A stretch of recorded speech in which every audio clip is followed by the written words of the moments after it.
तुम्हारे सामने इस प्रकार मैंने कहा, जाकर ये सब मेरे बेटे को बतला दो। अब तुम्हारी या मेरे ऊपर बड़ी कृपा हो, इससे तुम्हारा सभी प्रकार से कल्याण होगा।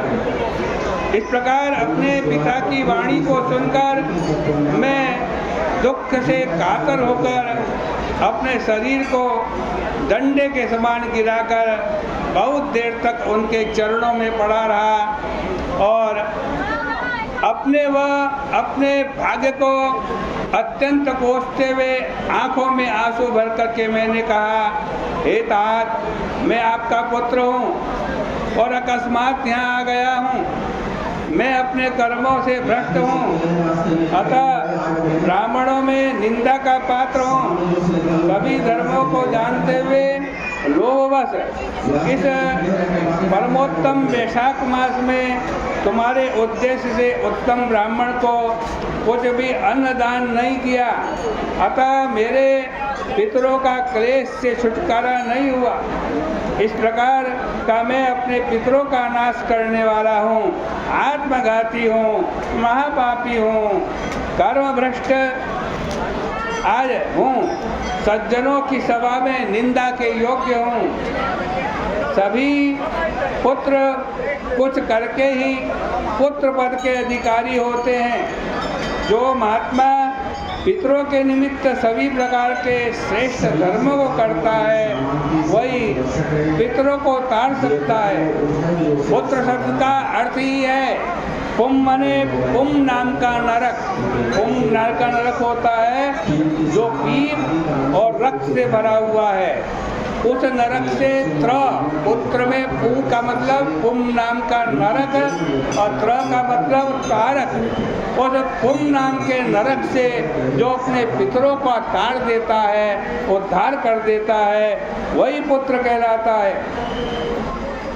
ऐसी वाणी शीघ्रता पूर्वक लड़के के द्वारा कही गई। प्रेम पूर्वक हृदय से परम प्रसन्न होकर लड़के से कहा, यात्रा करके शीघ्र घर जाकर वैशाख मास में जब सूर्य मेष राशि में हो तो विधिवत स्नान एवं तर्पण करके हे महात्मन, भगवान विष्णु एवं मेरे उद्देश्य से अन्नदान देकर उसे किसी शिष्ट ब्राह्मण को दो। उसी से अपने सहित पूरे कुल की मुक्ति होगी। इसलिए तुम शीघ्र सुखपूर्वक घर जाओ। पिता का आदेश पाकर उसने यह निर्णय किया, घर जाकर के विष्णु प्रिय वैशाख मास पे अन्नदान करूँगा।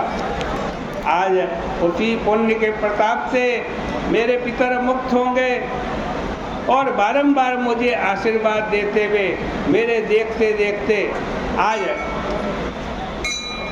वो पितरों को छोड़कर मैं घर आया। घर में वैशाख के महीने में मैंने पितरों के निमित्त अन्न दान किया, जल दान किया, तिलों से तर्पण किया, वैशाख के सभी धर्मों को किया और उस पुण्य से मेरे देखते देखते मेरे पितर आए विष्णु भगवान के अनिर्वचनीय ब्रह्मलोक को चले गए। इसलिए वैशाख मास में अन्नदान, जल का दान, प्याऊ बिठाना शास्त्रों में श्रेष्ठ धर्म बताए गए हैं। अत्यंत सुंदर एवं धर्मों का सार मैंने तुमसे कहा। अब और क्या सुनना चाहते हो, अपनी इच्छा कहो। इस प्रकार से श्री स्कंद पुराणे वैशाख मास में नारद अम्बरीश संवादे पिशाच मोक्ष प्राप्ति नाम सप्तमोध्याय, ये 7वें अध्याय की कथा, इसके पुण्य को हम भगवान के श्री चरणों में अर्पित करते हैं। बोले वैशाख महात्मा की जय।